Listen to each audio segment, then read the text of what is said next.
पटना में जमीन की कीमतें अब सिर्फ चर्चा का विषय नहीं रही, बल्कि आम आदमी के लिए एक बड़ा झटका बन चुकी है। सोचिए, एक कट्ठा जमीन और उसकी कीमत 10 करोड़ रुपए से ज्यादा। जी हाँ, बिहार की राजधानी पटना के कुछ इलाकों में जमीन अब सोने से भी महंगी हो चुकी है।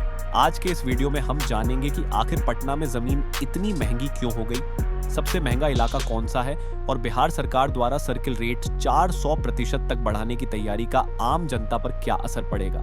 हाल ही में सामने आई रिपोर्ट के मुताबिक पटना के बोरिंग रोड और राजा बाजार जैसे इलाकों में एक कट्ठा जमीन की कीमत 10 करोड़ रुपए के पार पहुंच चुकी है।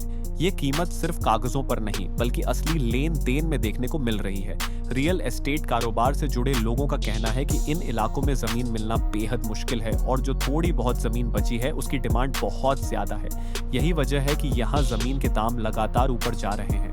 अब सवाल ये है कि आखिर बोरिंग रोड और राजा बाजार ही इतने महंगे क्यों हैं? दरअसल बोरिंग रोड पटना का सबसे प्रीमियम इलाका माना जाता है। यहाँ बड़े अस्पताल, नामी स्कूल, कोचिंग संस्थान, शॉपिंग कॉम्प्लेक्स और कमर्शियल ऑफिस मौजूद हैं। वहीं राजा बाजार इलाका पटना का एक प्रमुख रेजिडेंशियल और कमर्शियल हब बन चुका है। बेहतर कनेक्टिविटी, मेट्रो प्रोजेक्ट की संभावनाएं और बढ़ती आबादी इन इलाकों की जमीन को और ज्यादा कीमती बना रही हैं।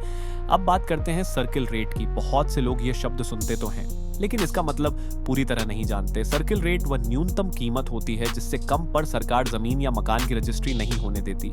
इसी सर्किल रेट के आधार पर स्टैंप ड्यूटी और रजिस्ट्रेशन फीस तय होती है। अब सबसे बड़ी खबर यह है कि बिहार सरकार सर्किल रेट में 200 से 400% तक बढ़ोतरी करने की तैयारी में है।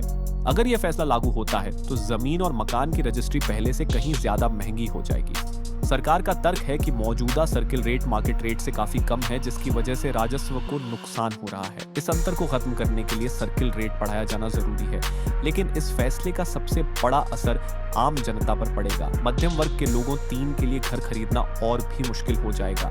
पहली बार घर खरीदने वाले लोगों को ज्यादा लोन लेना पड़ेगा, जिससे उनकी आर्थिक स्थिति पर दबाव बढ़ेगा। वहीं छोटे प्लॉट या जमीन खरीदने की सोच रहे लोगों को अब अपने बजट पर दोबारा विचार करना होगा। हालांकि निवेशकों के लिए यह समय फायदेमंद साबित हो सकता है। जिन लोगों ने पहले जमीन खरीदी है उन्हें आने वाले समय में बड़ा मुनाफा मिल सकता है। अब सवाल यही है, क्या पटना में जमीन खरीदना अब सिर्फ अमीरों का सपना बन जाएगा या फिर सरकार कोई ऐसा रास्ता निकालेगी जिससे आम आदमी को राहत मिल सके? आप इस मुद्दे पर क्या सोचते हैं? क्या सर्किल रेट बढ़ाना सही फैसला है या नहीं? अपनी राय कमेंट में जरूर लिखें।